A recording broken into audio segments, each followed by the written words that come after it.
Greg Palast comes by and talks about whether Venezuela is going to be the war that Donald Trump wants to ensure his reelection. Check it out, leave your comments, ding the bell, and subscribe to our channel, please. But I want to start out, with our old buddy Greg Palast, the investigative journalist, author, filmmaker. His most recent, The Best Democracy Money Can Buy.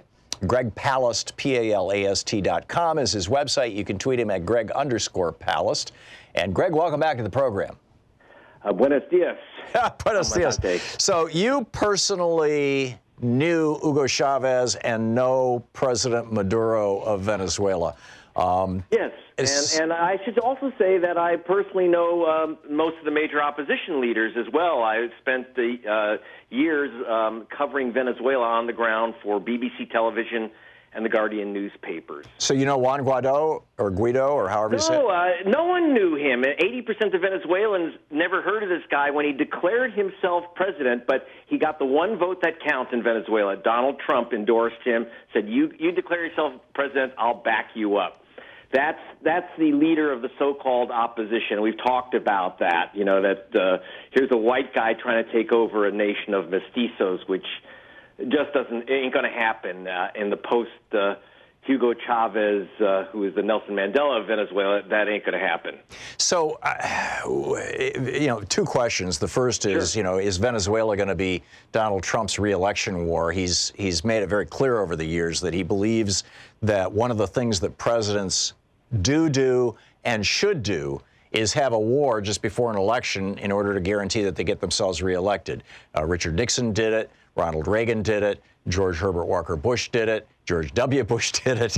And basically every Republican president in my lifetime, with the exception of Dwight Eisenhower, has done that.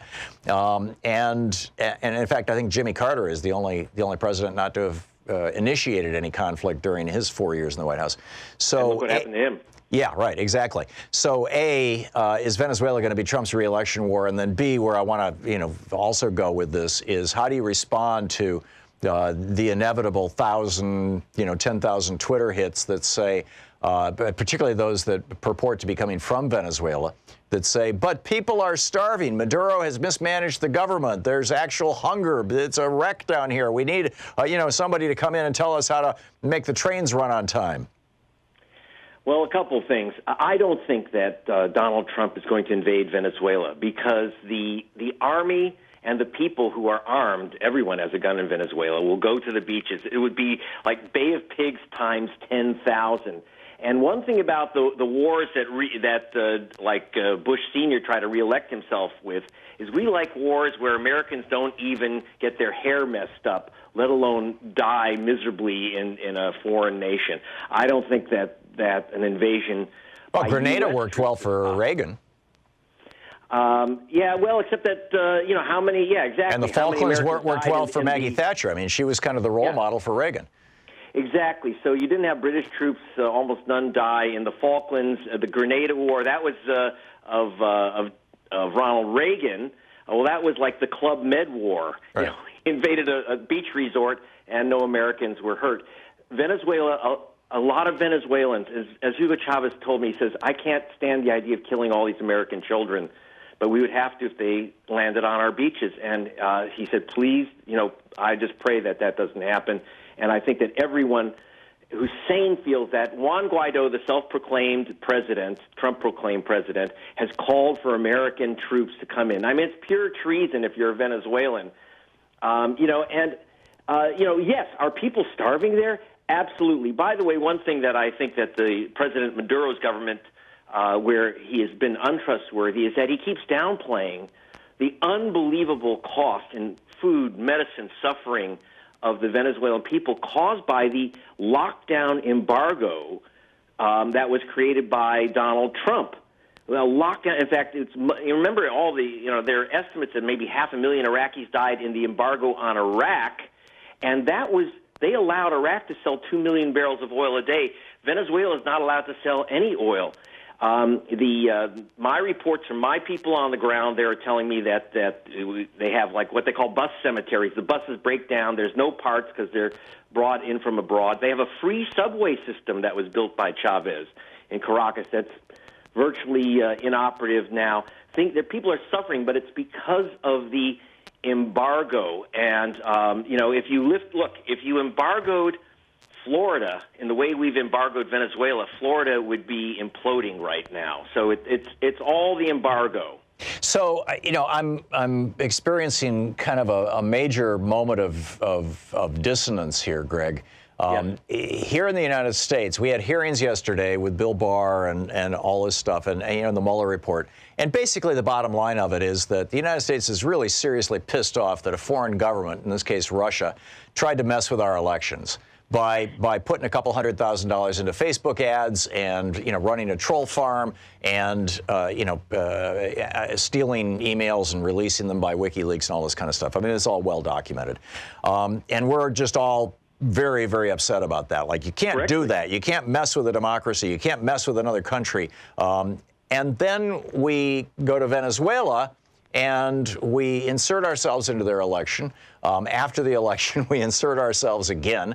I mean, this is more than insert. We literally have Donald Trump announcing to the Venezuelan people who their president is, and they've never even heard of the guy. Right. So, and we condemned Russia when they did this in Ukraine. Essentially, when they, when Putin came out and said, "Well, wait a minute, there's a bunch of Russian-speaking people and Russian ancestry people who live in eastern Ukraine, and we're going to help them out and defend them," and they were, sponsoring essentially a candidate for president, or several candidates for president, all that, and we condemned them. I mean, all the way up to the United Nations, we sanctioned them. We did all kinds of, we're outraged about this. And yet we're doing this in Venezuela right now. I don't understand how any politician can complain about our involvement in Russia or Russia's involvement in our elections with a straight face if they're supporting our inserting ourselves into the Venezuelan elections.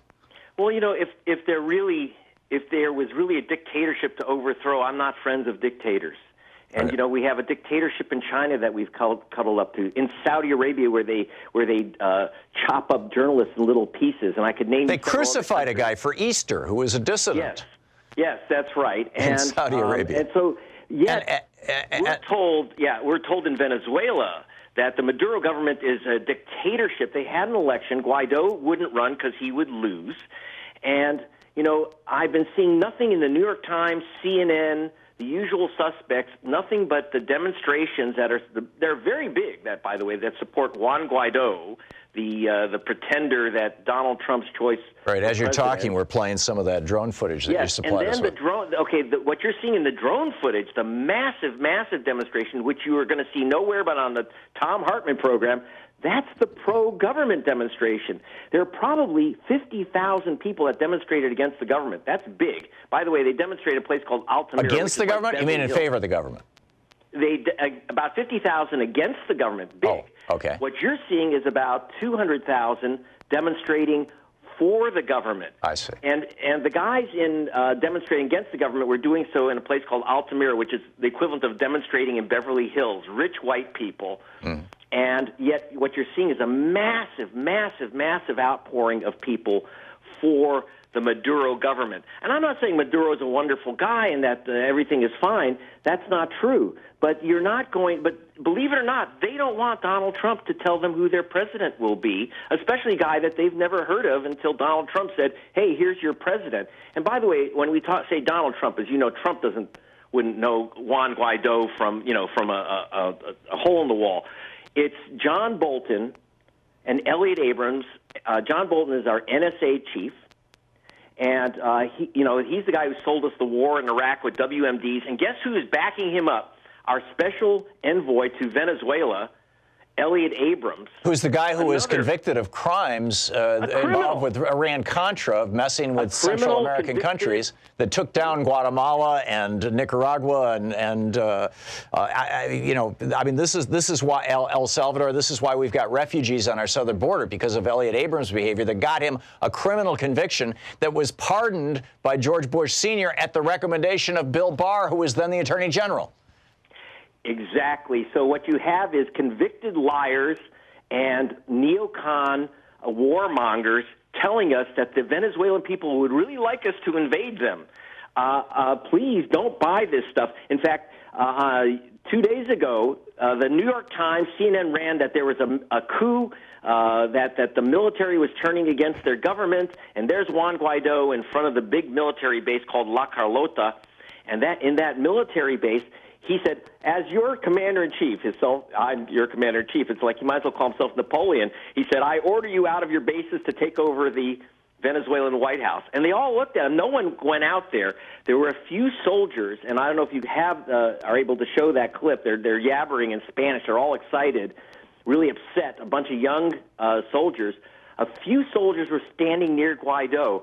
We interviewed, my people on the ground, William Camacaro, interviewed those soldiers who were supposedly Guaido supporters, and they were saying, no, we were tricked by some guy named one of their captains, because Guaido has some supporters. They were tricked by their captains who told that they were going out on a mission and to go stand out in front of the military base.